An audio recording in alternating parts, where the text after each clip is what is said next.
এখন আমরা মুক্তিযুদ্ধে যদি ফিরে আসি, আমার বড় দুই ভাই আগেই মুক্তিযুদ্ধে চলে গেছেন। সঙ্গত কারণে আব্বা আমাকে যেতে দিচ্ছেন না, কারণ আমরা 6 ভাই 2 বোন। আমরা 3 ভাই মুক্তিযোদ্ধা, আমার 2 বোন জামাই মুক্তিযোদ্ধা। আমার চাচাতো ভাই, আপন চাচাতো ভাই, আমার জীবনের দেখা প্রথম মুক্তিযোদ্ধা আমিনুর রহমান খান, যিনি অনেক আগে, আমার আগে অনেক আগে মুক্তিযুদ্ধে চলে গেছেন। আমাদের গ্রামে 11 জন লোককে পাকিস্তানি আর্মিরা গুলি করে মেরে রেখে গেল। কবে? এটা 10ই জুলাই। তখন আমরা পালিয়ে পালিয়ে বেড়াচ্ছি। ও বাড়িতে আসে ঘুমাই, আব্বা আমাদেরকে পাহারা দেন, আমরা হয়তো একটু ঘুমাই। তো হঠাৎ আব্বা রাত্রে এসে বললেন যে দেখো আমি অনেকগুলো গুলির শব্দ শুনলাম। তা আমরা আব্বাকে বললাম যে আপনি সারা রাত জেগে থাকেন, খালি এগুলিই শুনেন, আপনি ঘুমান একটু। বলে আমরা আবার ঘুমাতে গেলাম। খুব ভোরে আমার ছোট বোন এসে ডাকতেছে, দাদা দাদা দেখো কত লোককে মেরে দিয়েছে। দৌড়ে গেলাম। আমরা যে স্কুলে পড়তাম, টিকে প্রাইমারি স্কুল, ওটার পাশে রাস্তার উপরে সব লাশ পড়ে আছে, 11টা লাশ পড়ে আছে। তার মধ্যে হাসান হাবিবুর রহমান, বিখ্যাত সাহিত্যিক, যিনি মুক্তিযুদ্ধে ইতিহাস প্রণয়ন কমিটির প্রধান ছিলেন, ওনার আপন ভাই হাসিবুর রহমান উনি আছেন, ওনার ভাই শাহজাহান চাচা আছেন, তারপরে কায়সার চাচা আছেন, হামিদ ভাই আছেন, আমাদের ইউনিয়নের মেম্বার ছিলেন মোরাদ আলী খান, তারপরে তসর আলী খান, সব এগুলো লাশ পড়ে আছে। এমতো একটা অবস্থায় আমার আব্বা, যেহেতু আমার 2 বড় ভাই আগেই চলে গেছেন, আমাকে যেতে দিচ্ছিলেন না। এই অবস্থায় উনি বললেন তুমি চলে যাও, এখন আর কোনো উপায় নাই, তুমি যুদ্ধে চলে যাও। বেশ কিছু দূর আমি এগিয়ে দিলেন, দিয়ে উনি মাথা নিচু করে চলে আসলেন, মানে কাঁদতে কাঁদতে চলে আসলেন।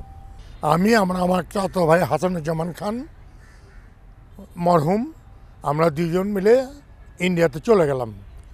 এগুলো প্রত্যেকটা ঘটনা কিন্তু যে আমি সহজে বলছি, এত সহজ না।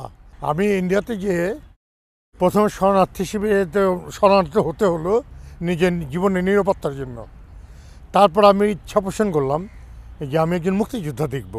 শরণার্থী শিবিরে আরও যারা আছে তারা বলল তুমি মুক্তিযোদ্ধা দেখতে হলে মোহনগঞ্জ থানার ওখানে যেতে হবে, কারণ মুক্তিযোদ্ধারা অপারেশন করে ওখানে এসে জমা হয়। ওখানে আমি গেলাম, যেয়ে দেখলাম এক জায়গায় অনেক লোকজন ভিড় করছে গোল হয়ে। কী ব্যাপার? বললো যে মুক্তিযোদ্ধারা অপারেশন করে আসছে। তা আমি ওখানে গেলাম, দেখলাম আমার চাচাতো ভাই আমিনুর রহমান খান, এরকম দাড়ি টাড়ি, চুল বড়, কেমন মানে একটা অন্যরকম ড্রেস। আরে তা আমিনুর ভাই মুক্তিযোদ্ধা হয় কেমনে? হ্যাঁ, আমি আমিনুর ভাই ডাক দিলাম, আমিনুর ভাই চলে আসলো। 2জনে কোলাকুলি কেটে অনেকক্ষণ কান্নাকাটি করলাম। আমি আমিনুর ভাইকে বললাম, আমিনুর ভাই আপনি আমাকে সঙ্গে নিয়ে যান, আমি মুক্তিযুদ্ধে যাবো। কইতে হয় এটা একটা সিস্টেম আছে। আমি আবার শরণার্থী শিবিরে আসলাম। পরে মাইকিং করলো যে মুক্তিযুদ্ধে লোক নেবে। আমি লাইনে গিয়ে দাঁড়ালাম, দাঁড়ানোর পর আমি সিলেক্ট হলাম। হওয়ার পরে আমাদেরকে পাঠালো তাঁবু, শাবল, গাইতি, কোদাল, কোড়াল এগুলো নিয়ে আমরা গেলাম সেই 250-300 গজ উঁচু পাহাড়ে খাড় কেটে কেটে কেটে কেটে কেটে আমরা উপরে গেলাম।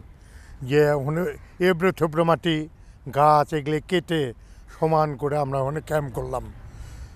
করে ওটাই হলো 11 সেক্টরের হেডকোয়ার্টার। আমার সেক্টর কমান্ডার ছিলেন কর্নেল তাহের। কিন্তু আমি যখন মুক্তিযুদ্ধে যাই তখনও এটা জেড ফোর্সের আন্ডারে, জিয়া রহমান হলো এটার কমান্ডার। 15ই আগস্ট আসলেন কর্নেল তাহের এখানকার সেক্টর কমান্ডারে। তো আমার একটা যুদ্ধের ঘটনা আপনাদেরকে একটু বলি। খবর আসলো যে আমাদের একটা গ্রুপকে পাকিস্তানি আর্মিরা ঘিরে ফেলছে। আমরা থাকতাম ইন্ডিয়ার ভিতরে। ইন্ডিয়ান একটা বাঁধ রোড আছে, সীমানা রেখা, তারপর নো ম্যানস ল্যান্ড, তারপর হলো পাকিস্তানি সীমানা রেখা, তারপর হলো কামালপুর ক্যাম্প। বাঁধ রোড যেটা বলে, ওটাতে আমরা পজিশন নিলাম। আমি একটা পেয়েছিলাম এসএলআর। প্রতিটা মুহূর্ত ছিল আমি চলে যেতে পারতাম। ওরা মর্টার শেল করতেছে, গুলি করতেছে, আমাদেরকে টার্গেট করতে পারছে না, মানে সরাসরি আহত করতে পারছে না। তারপরে আমরা নয়াপাড়া গ্রামে ঢুকে গেলাম।